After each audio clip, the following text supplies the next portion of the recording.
There's a lot of work ahead of us to finish the job, but we're going to get it done.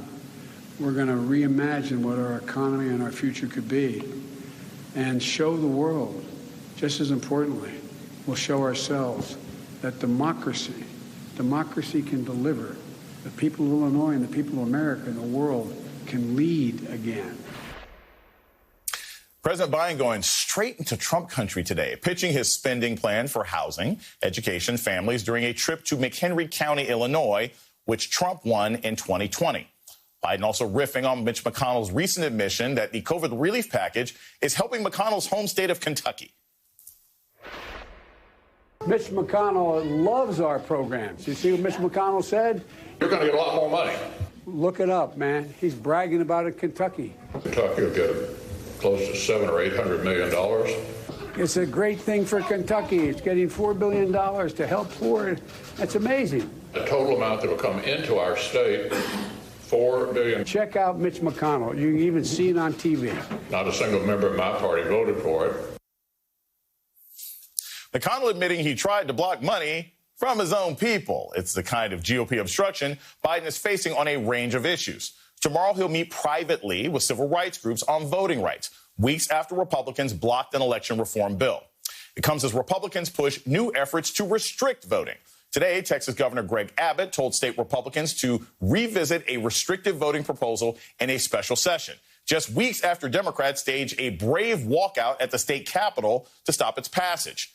Joining me now is Bishop William Barber, president of Repairers of the Breach and co-chair of the Poor People's Campaign. His organization is launching a new series of events. They're calling them National Moral Mondays, aimed at protecting voting rights. Thank you so much, Bishop, for being on with us today. So I'm going to start with this because I think Congresswoman Jay Powell pretty much represents the energy that I've got when it comes to putting pressure on this administration about voting rights. I want to play this clip and get your thoughts on the other side.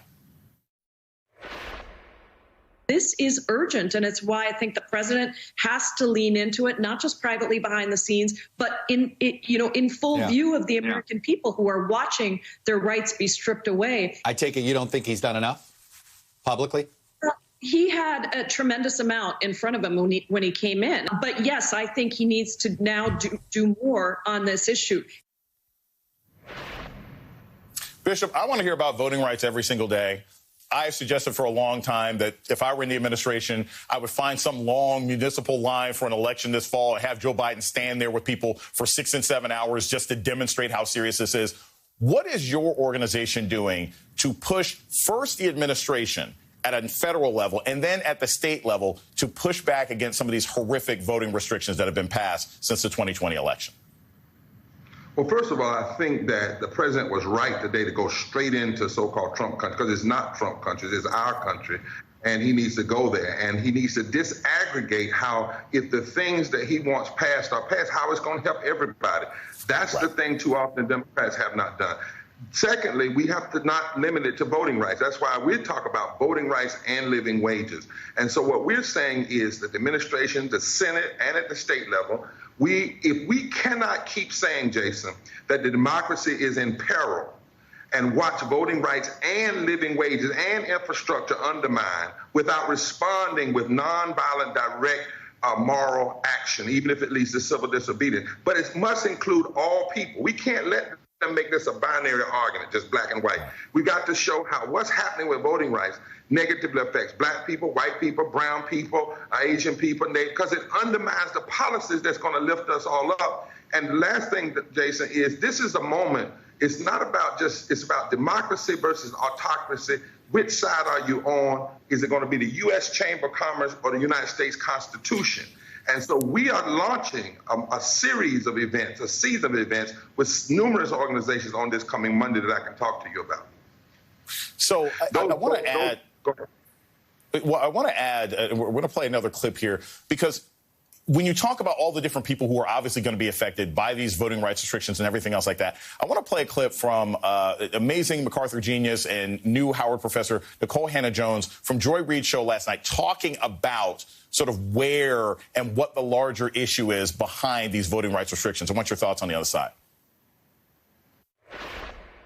The same places that are trying to ban the teaching of critical race theory, that are trying to ban the 1619 Project, which is actually, they're just trying to ban the teaching of the true racist history of this country. Those are the same places that are introducing and passing laws to restrict the vote. Ideas change action. None of this is incidental, and it is. It's very dangerous. We've seen this before. So the fear that I have, the fear that I have is that not only that she's exactly right, but that not enough people are going to listen. Your thoughts?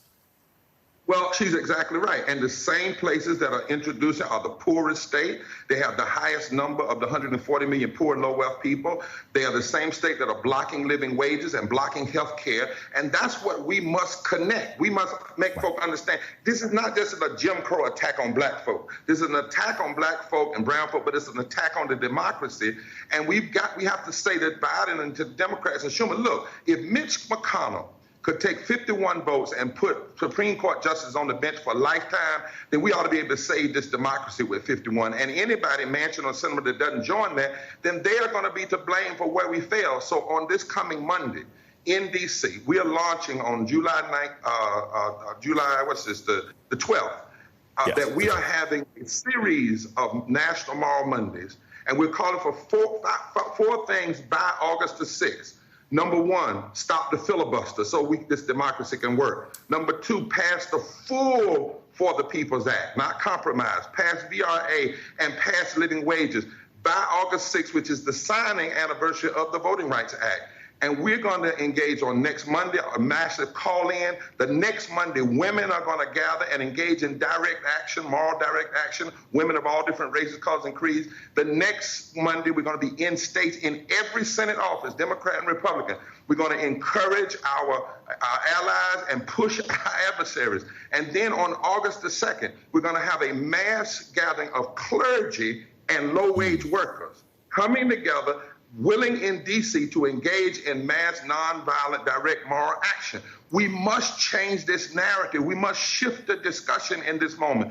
We cannot do it merely with emails and texts. We can't even do it just with one rally. This is a serious inflection point in this democracy. And my dear sister Hannah Cole said, we've got to connect the dots. If the same people that are suppressing the vote are suppressing wages and suppressing health care and suppressing immigrant rights, if they are smart enough, if they are cynical enough to be together, we ought to be smart enough to come together and declare that this is a moral constitutional moment. And the real question is, which side are you on? That's the question. Which side are you on, McConnell? Which side are you on, Manchin? Which side are you on, Sinema? Which side are you on? And don't tell us anymore about compromise and moderation and waiting. We cannot wait on this because the democracy is at stake in this moment. So, all too often, when it comes to the overt racism and bigotry that we've seen from the Republican Party for years, especially this year, coddling white nationalists, supporting an insurrection to overthrow the votes of mostly black and brown people earlier this year, they're always saying, hey, you don't know our heart, you don't know our motivations. You are a clergy, you are a bishop. It is your job to know people's hearts. What would it take? What kind of Scrooge moment, what kind of Grinch moment would it take for someone to reach Mitch McConnell and have him realize that blocking resources and money and infrastructure to his own people is not a good thing? Because clearly this is someone who believes, and all too many Republicans believe, that having their own constituents suffer is fine so long as other people they don't like suffer as well. Well, let's be real. Long before Trump, the Republican Party with the Southern strategy decided that they were going to make the GOP the party primarily of white people and the party of the aristocracy, the party of the U.S. Chamber of Commerce. That was decided a long time ago. It's just coming to full fruition in this moment. And it may not be that we have to touch McConnell. Maybe we need to touch those mountain people and those miners in Kentucky and connect them with black folk in Louisville. That's what we're doing. The things that we're going to be doing over these next 4 months, people are calling for it, Jay, not just leaders, but people, right, white and black and brown, are saying, we must come together. And right now, what we've got to do is push the Democrats to use the power they have. Now, I would love to convince Mitch McConnell, but there's a scripture that says only God can change the leper spot. But we got 51 votes. Manchin and Sinema, you need to decide which side are you on, because it's time to use those 51 votes to do what's right for this democracy. And the way we push that to happen is we got to show even the Democrats the full array of America that's saying this is, do you know in West Virginia, 79% of West Virginian Democrats and Republicans want the 40 People Act. They want living wages.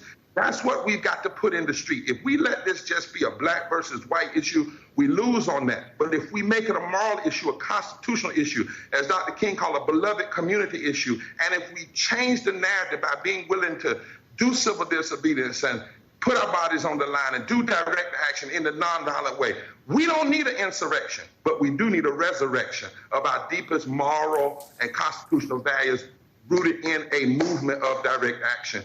We're going to try to push that and start that and ask other people to join. It's time, Jay. It's past time. We should have done it. We should have done it when Manchin turned back to $15, because that, when he blocked $15, he blocked 40% of black people coming up out of poverty. In addition to hundreds of thousands of people in his own state, which, again, we're trying to get Manchin to understand. Bishop William Barber, thank you so very much for taking me to church tonight. My parents will be very proud.